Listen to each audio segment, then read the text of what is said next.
በስመ አብ ወወልድ ወመንፈስ ቅዱስ አሃዱ አምላክ አሜን። ቤዛ ኩሉ ናይ ኩሉ ቤዛ ቤዛ ኩሉ ናይ ኩሉ ቤዛ አዲካና ብክቡር ደምካ አማኑኤል ሕይወትካ አሕሊፍካ ቤዛ ኩሉ ናይ ኩሉ ቤዛ ቤዛ ኩሉ ናይ ኩሉ ቤዛ አዲካና ብክቡር ደምካ አማኑኤል ሕይወትካ አሕሊፍካ ቀራንዮ ብድኻም በጽሐ አፍቂሩና ደሙን ናፍሰሰ ተረዲኤ ናይ ፍቅሪ ትርጉም ምስ ሞተለይ መድሃኒ ዓለም ቤዛ ኩሉ ናይ ኩሉ ቤዛ ቤዛ ኩሉ ናይ ኩሉ ቤዛ አዲካና ብክቡር ደምካ አማኑኤል ሕይወትካ አሕሊፍካ ዋጋ ሂቡ ነፍሱ አሕሊፉ ፈቲሑና ሰይጣን አሲሩ ካሕሳ ኮይኑ ከፊሉ እዳ አይገደፈናን ኣብ ምድረ በዳ ቤዛ ኩሉ ናይ ኩሉ ቤዛ ቤዛ ኩሉ ናይ ኩሉ ቤዛ አዲካና ብክቡር ደምካ አማኑኤል ሕይወትካ አሕሊፍካ ነዚ ፍቅሩ ከይትርስዑ ዕለት ዕለት ስሙ ቀድሱ ኪዳኑዩ ዘናብረኩም ትምከይብል እቲ ልሳንኩም ቤዛ ኩሉ ናይ ኩሉ ቤዛ ቤዛ ኩሉ ናይ ኩሉ ቤዛ አዲካና ብክቡር ደምካ አማኑኤል ሕይወትካ አሕሊፍካ ብመከራ ተበጅናዩ ዳግም ህዝቡ ደቁ ጌሩና አይገዛናን መቃብር ሞት አውሪሱና ሓድሽ ሕይወት ቤዛ ኩሉ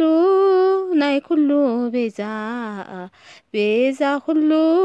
ናይ ኩሉ ቤዛ አዲካና ብክቡር ደምካ አማኑኤል ሕይወትካ አሕሊፍካ ተዘይረዲኻኒ ንበይነይ አማኑኤል ጎይታይ ተዘይረዲኻኒ ንበይነይ አማኑኤል ጎይታይ እልምነካ ኣለኹ አይትረድኽ መተይ እልምነካ ኣለኹ አይትረድኽ መተይ ተዘይረዲኻኒ ንበይነይ አማኑኤል ጎይታይ ተዘይረዲኻኒ ንበይነይ አማኑኤል ጎይታይ እልምነካ ኣለኹ አይትረድኽ መተይ እልምነካ ኣለኹ አይትረድኽ መተይ ጎይታይ ኩሉ ጊዜ ናባኻ የእዊ ኣነ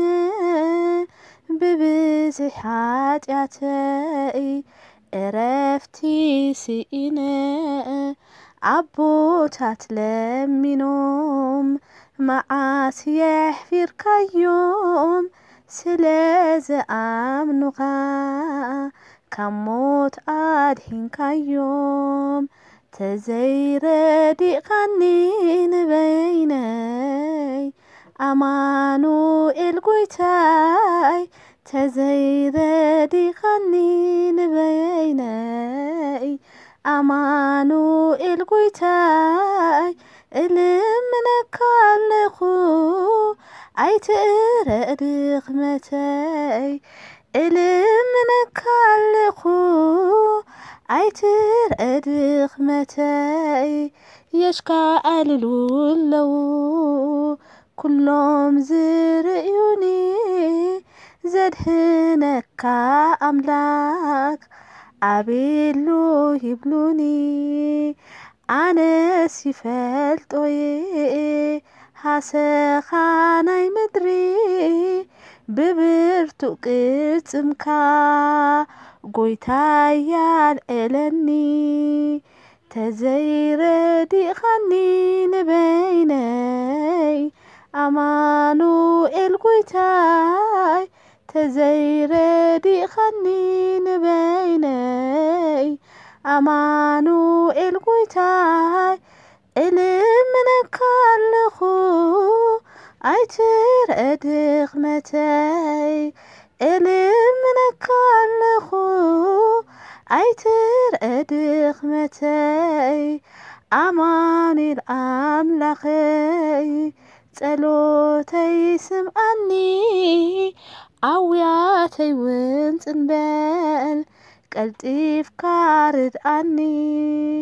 ንዝተጸጉዕኻ መጸጊኦም ኢኻ ነቶም ሽግራት ውን ትበጽሖም ባዕልኻ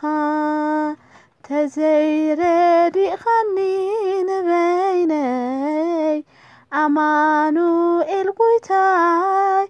ተዘይረዲኻኒ ንበይነይ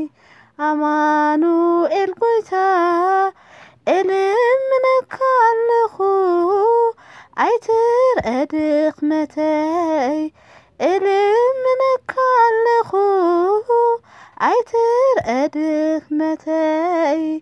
ኣብ ጊዜ ጸገመይ ረዳእየይ ኢኻ ተርክበለይ ኢኻ ጸሎተይ ሰሚዕኻ ወትሩ ክዛረቤ መድሃኒ ምዃንካ ክዝምረልካየ ኣብ ማእከል ህዝብኻ ተዘይረዲኻኒ ንበይነይ ኣማኑኤል ጎይታይ ተዘይረዲኻኒ ንበይነይ ኣማኑኤል ጎይታይ እልምነካለኹ ኣይትረድኽ መተይ እልምነካለኹ ኣይትረድኽ መተይ ተዘይረዲኻኒ ንበይነይ ኣማኑኤል ጎይታይ ተዘይረዲኻኒ ንበይነይ ኣማኑኤል ጎይታይ እልምነካለኹ ኣይትረድኽ መተይ እልምነካለኹ ኣይትረድኽ መተይ ያድህነነ ጎይታ ካብ መዓቱ ይሰውረነ ኣምላክ ብምሕረቱ ከይጸልመተ ንቕረብ ናብ ቅድሚኡ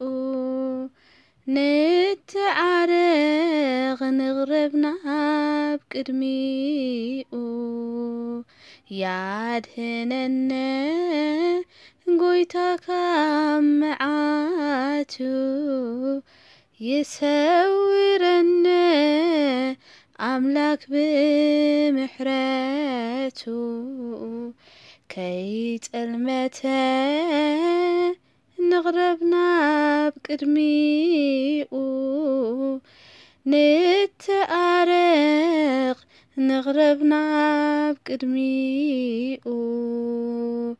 ሰይፍና ንደርቢ ንኹናት ነርሕቆ ሰላም ከውርደልና ነኣምላኽ ንስኣቦ በእንተ ማርያም ማህረነ ክርስቶስ በእንተ ማርያም ማህረነ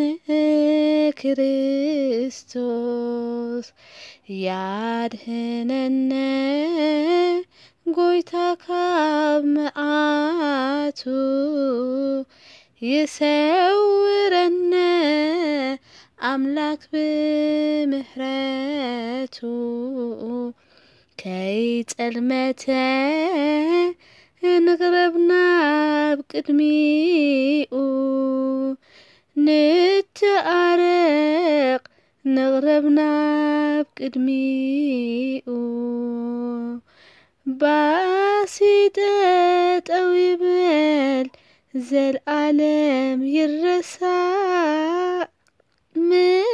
ምፍልላእዩ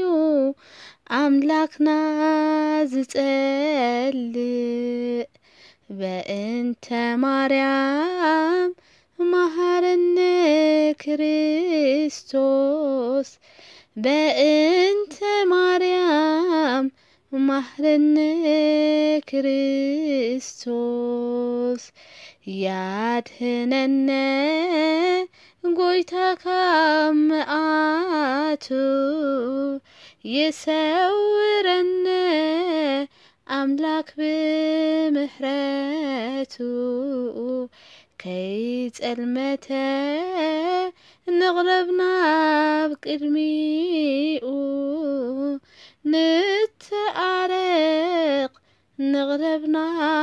በቅድሚኡ ኣብዚ ዓለም እዚ ነበርቲ ኣይኮናን ከም እምበባ መሮር መሕላፍናይ ተርፈናን በእንተ ማርያም ማህረነ ክርስቶስ በእንተ ማርያም ማህረነ ክርስቶስ ያድህነነ ጎይታ ካብ መዓቱ ይሰውረነ አምላክ በምህረቱ ከይጸልመተ ንቅረብና በቅድሚኡ ንተአረቅ ንቅረብና በቅድሚኡ እቲ ዘመናቱ ክፉእ እዩ ዘሎ ትእዛዝናይ ጎይታና ኣብ ግብሪ ነውዕሎ በእንተ ማርያም ማህረነ ክርስቶስ በእንተ ማርያም ማህረነ ክርስቶስ ያድህነነ ጎይታ ካብ መዓቱ ይሰውረነ አምላክ በምህረቱ ከይጸልመተ ንቅረብና በቅድሚኡ ንተአረቅ ንቅረብና በቅድሚኡ እቲ ቂም በቀልን ካብ ውሽጥና ይጥፋእ ልብና አንፂሕና ናብ መቅደሱ ንምጻእ በእንተ ማርያም ማህረነ ክርስቶስ በእንተ ማርያም ማህረነ ክርስቶስ ያድህነነ ጎይታ ካብ መዓቱ ይሰውረነ አምላክ በምህረቱ ከይጸልመተ ንቅረብና በቅድሚኡ ንተአረቅ قربنا بقدميقو تلمن كريستوس قويتا مدحان عالم سلام كاوردلنا نخلا زآدم بأنت مريم مهارن كريستوس بأنت مريم مهارن كريستوس سمعان أملاكنا ومدحاننا سمعان أملاكنا ومدحاننا سمعان أملاكنا ومدحاننا نايقرانيو برختي مني لخسميا اما بيتي كقلتا سينا قوانقوا اتوبي ليا بكا كقلتا سينا قوانقوا اتوبي ليا بكا نايقرانيو برختي مني لخسميا اما بيتي كقلتا سينا قوانقوا اتوبي ليا بكا كقلتا سينا قوانقوا اتوبي ليا بكا مهار النبا أبا هرقوس تيون خبلا سماخي قدس إفري مار إني ناتا مسغانا ناتا وعلتات سين مزنا إر مني لخسميا نزانا مدهان قوانقوا إر مني لخسميا نزانا مدهان قوانقوا نايقرانيو برختي مني لخسميا اما بيتي كقلتا سينا قوانقوا اتوبي ليا بكا كقلتا سينا قوانقوا اتوبي ليا بكا زوفان اكزابهير قدوس كتما بين هور يرقد دمتاخ سمع تحتي سمايات منيو معرخي قالات سئنا اتوبي لكي نسخ سفليتيخي عبزمن يريكي نسخ سفليتيخي عبزمن يريكي نايقرانيو برختي مني لخسميا اما بيتي كقلتا سينا قوانقوا اتوبي ليا بكا كقلتا سينا قوانقوا اتوبي ليا بكا هيا بنتكي تقبي لي كم يوحنس وين ودخي تحتي مسكلو قالون خدان انها تكبل سميعي بأذان أنا سلكي أدي إخمو برختي أنا سلكي أدي إخمو برختي نايقرانيو برختي مني لخسميا اما بيتي كقلتا سينا قوانقوا اتوبي ليا بكا كقلتا سينا قوانقوا اتوبي ليا بكا زوفان اكزابهير قدوس كتما بين هور يرقد دمتاخ سمع تحتي سمايات منيو معرخي قالات سئنا اتوبي لكي نسخ سفليتيخي عبزمن يريكي نسخ سفليتيخي ኣብ ዘመን ርኤኪ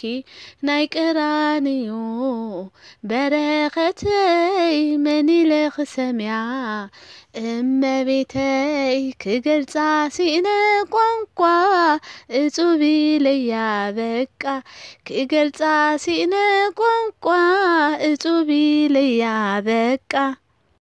ኣብ ጌተሰማኒ ኣታክልቲ ስፍራ ኣብ ጌተሰማኒ ኣታክልቲ ስፍራ ንኣና ኢሉ ጎይታ ረኸበ መከራ ረኸበ መከራ ኣብ ጌተሰማኒ ኣታክልቲ ስፍራ ኣብ ጌተሰማኒ ኣታክልቲ ስፍራ ንኣና ኢሉ ጎይታ ረኸበ መከራ ረኸበ መከራ ኣዳምን ሔዋንን ዝሰርሕዎ ኃጢአት ንኣና ገይሩልና ከቢድ ናይ ሞት ቅጽዓት ከቢድ ናይ ሞት ቅጽዓት ኣብ ጌተሰማኒ ኣታክልቲ ስፍራ ኣብ ጌተሰማኒ ኣታክልቲ ስፍራ ንኣና ኢሉ ጎይታ ረኸበ መከራ ረኸበ መከራ መስቀል ተሰኪሙ ወረዱ መከራ ኣይሁድ ገረፍዎ ኩሎም በብተራ ኩሎም በብተራ ኣብ ጌተሰማኒ ኣታክልቲ ስፍራ ኣብ ጌተሰማኒ ኣታክልቲ ስፍራ ንኣና ኢሉ ጎይታ ረኸበ መከራ ረኸበ መከራ ድንግላይ ካዕለትን ንብኣታ ክትኣግት እንዳረኣየቶ ወዳ ክንከራተት ወዳ ክንከራተት ኣብ ጌተሰማኒ ኣታክልቲ ስፍራ ኣብ ጌተሰማኒ ኣታክልቲ ስፍራ ንኣና ኢሉ ጎይታ ረኸበ መከራ ረኸበ መከራ በኣምላክነቱ እንከይፈረደሎም ከምዚ ኢሉ ጸለየ ኦ ኣምላክ መሃሮም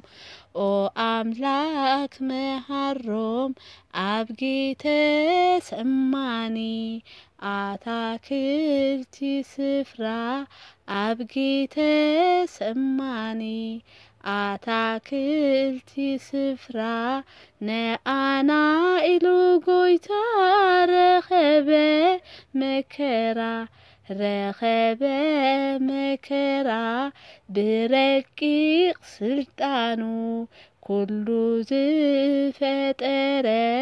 ብሰብ ተገሪፉ ሞተውን ተቀብረ ሞተውን ተቀብረ ኣብ ጌተሰማኒ ኣታክልቲ ስፍራ ኣብ ጌተሰማኒ ኣታክልቲ ስፍራ ንኣና ኢሉ ጎይታ ረኸበ መከራ ረኸበ መከራ ኣብ ጌተሰማኒ ኣታክልቲ ስፍራ ኣብ ጌተሰማኒ ኣታክልቲ ስፍራ ንኣና ኢሉ ጎይታ ረኸበ መከራ ረኸበ መከራ ንኣና